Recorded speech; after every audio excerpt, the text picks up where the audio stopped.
Selamat malam para pendengar setia di seluruh Indonesia di Dongeng Aki Rukman. Selamat mendengarkan dan tetap merdeka. Assalamualaikum warahmatullahi wabarakatuh. Bismillahirrahmanirrahim. Innallaha yuhibbul zaman. Sampurasun and selamat malam. Bapak Ibu, kawan-kawan serta anak cucu Aki dimanapun menyimak dongeng ini. Aki ada pertanyaan karena Aki menyatakan bahwa ada yang meminta agar nimang anak dengan lagu Neleng Nengkung diganti dengan sholawat. Lalu pertanyaannya, kenapa Aki harus dipertahankan itu lagu Neleng Nengkung itu ya di dalam nimang anak itu? Begini ceritanya, kalau soal mau sholawatan, mau lagu-lagu Arab dikumandangkan atau lagu-lagu Islami lainnya yang berdasarkan nada-nada lain, silakan saja. Tapi yang Aki tidak mau adalah itu dihilangkan.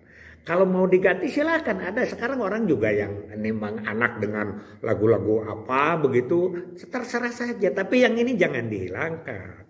Masa budaya orang lain didatangkan ke kita, budaya sendiri malah mau dilepas. Ini Aki tidak setuju. Karena itu orang tua menciptakan itu jauh sebelum agama-agama datang ke Indonesia. Itu adiluhung kan orang menurut Aki. Aki mah suka, iya Aki mempertahankan. Coba saja bayangkan, itu adalah satu kesayangan, ya, kesayangan adu rasa, adu hati begitu. Kan begitu, kita juga belajar sekarang secara modern, kan yang penting itu bagaimana tatapan perasaan.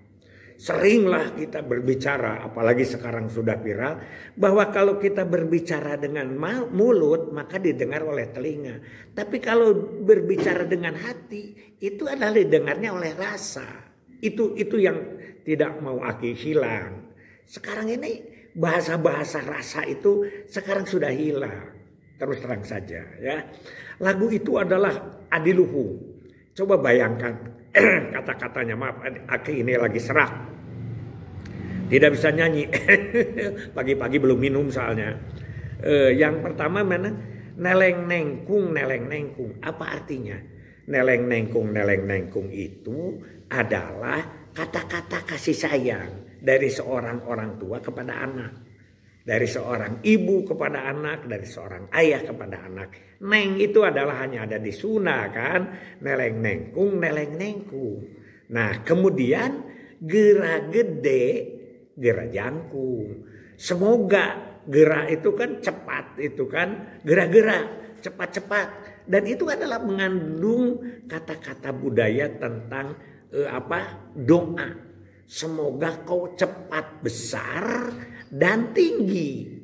Nah berbicara besar dan tinggi itu adalah sehat. Besar tinggi, tidak teknik dong. Jadi kalau kita berbicara ini sekarang itu dibuktikan di mana? Yaitu di dua kartu. Pertama adalah kartu KMS, kartu menuju sehat, tidak di bawah garis merah. Kemudian di kartu intelektualnya KKA. Begitu, yaitu juga sama. 7 aspek perkembangannya tidak kehilangan. Itu doa. Dan itu jauh sebelum adanya posyandu dan lain sebagainya. Orang tua sudah menyebut begitu. Ya, itu makna doa. Jadi gera gede, gera jangkung itu tidak stunting. Kalau gera gede, gera jangkung itu sekarang negara triliunan memberantas stunting. Tapi kalau dengan doa itu kan itu adalah salah satu. Ya, usahanya begitu. Kemudian secara fisik usahanya, orang ingin gede dan jangkung itu tentu saja menyiapkan ibunya dengan pemeliharaan gizi yang baik dan lain sebagainya. Hanya gizinya tidak hamburger seperti sekarang, tidak donat dunking seperti sekarang, tapi makanan-makanan alamiah yang begitu menusuk kepada jantungnya, merambah kepada badannya untuk menjadi sehat. Jadi neleng nengkung, gera gede, gera jangkung. Neleng nengkung, neleng nengkung. Kan gitu lagunya juga. Gera gede, gera jangkung. Gera gede, gera jangkung. Itu sehat. Gera sekolah ke Bandung. Apa artinya sekolah? Belajar. Ya, kenapa Bandung yang disebut? Karena dari wilayah Pasundan ini, dari wilayah Sunda itu pusat rujukan pendidikan tertingginya di Bandung. Walaupun mungkin pada saat itu belum jadi ibu kota provinsi, ya, tapi Bandung adalah pangjugjugan semua. Sekolahnya ke Bandung. Nah, ini perintah. Nah, kita sekarang coba selaraskan dengan ajaran Islam. Itu kan Rasul menyuruh sekolah, menyuruh belajar, menyuruh menuntut ilmu sampai ke negeri Cina. Padahal negeri Cina itu kan bukan negara muslim. Tapi itulah ilmu itu saking pentingnya. Gera gede, gera jangkung, gera sekolah ke Bandung. Sekolah. Mungkin orang tua kalau tahu sekolahnya di Jerman, gera sekolah ke Jerman. Atau gera sekolah ke Jakarta. Tapi kan pengetahuan orang Sunda pada saat itu dilihat rujukan mana yang paling tinggi. Gera sekolah ke Bandung. Gera neang, gera teang ilmu luhung. Gera cari sama kamu. Cari ilmu luhung, ilmu yang tertinggi, ilmu yang bagus, ilmu yang bermartabat. Itu artinya.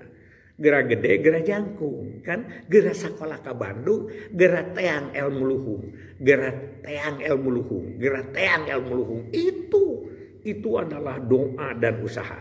Dan untuk mencari sekolah ke Bandung dengan ilmu luhung, mungkin kalau sekarang namanya S2 atau S3, itu bukan barang edel-edel. Harus menyiapkan dana, harus mempersiapkan biaya. Ibunya kan berjuang di situ.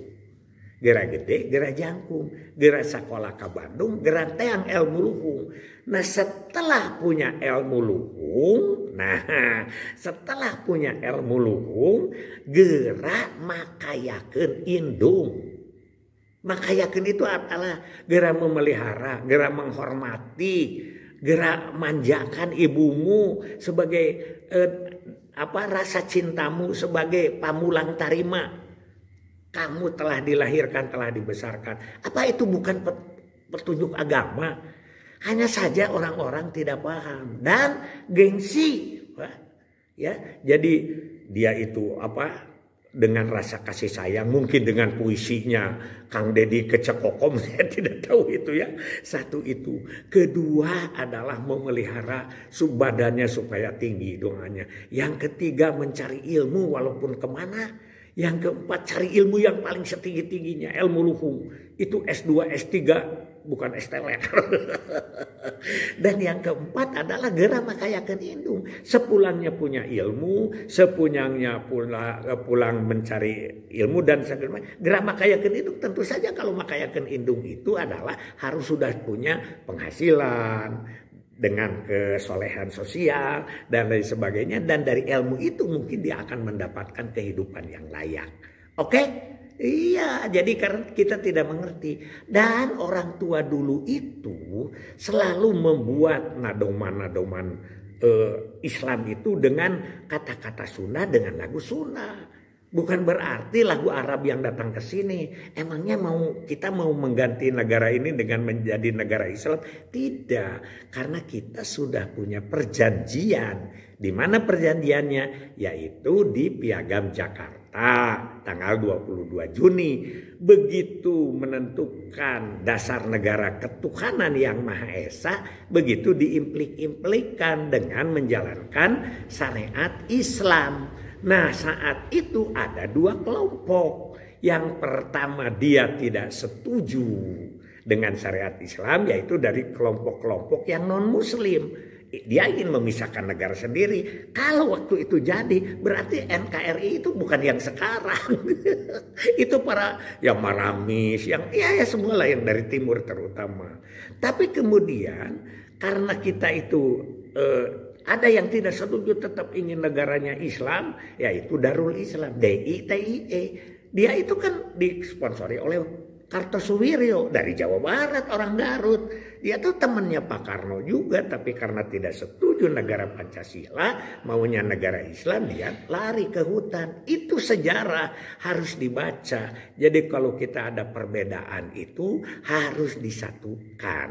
Nah ini sekarang kelihatannya ada sorotan-sorotan yang kita tidak belajar penuh.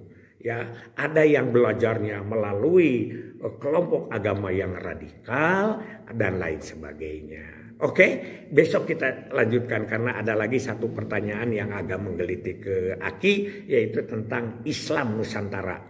Aki akan menjawab setahunya Aki saja, begitu ya. Begitu. Jadi sekali lagi kita pertahankan budaya-budaya Sunda, khususnya yang ditanyakan yaitu tentang nimbang dengan lagu Neleng Nengkung. Tapi tidak berarti tidak boleh yang lain. Silakan saja yang lain. Tapi jangan mengganggu ini loh. Nanti budayawan Jawa Barat, karuhun Jawa Barat ngamak ya. Kalau Aki mau belum jadi karuhun ya. 75 mau belum lah begitu. Itu saja Aki memberikan penjelasan bahwa mari kita belajar tentang bahasa yang sebetulnya penuh doa dan usaha tapi dianggap musyrik, dianggap menyimpang. Nah itu ya. Hasbunallahu wa ni'mal wakil, ni'mal maula wa ni'man nasir. Wassalamualaikum warahmatullahi wabarakatuh.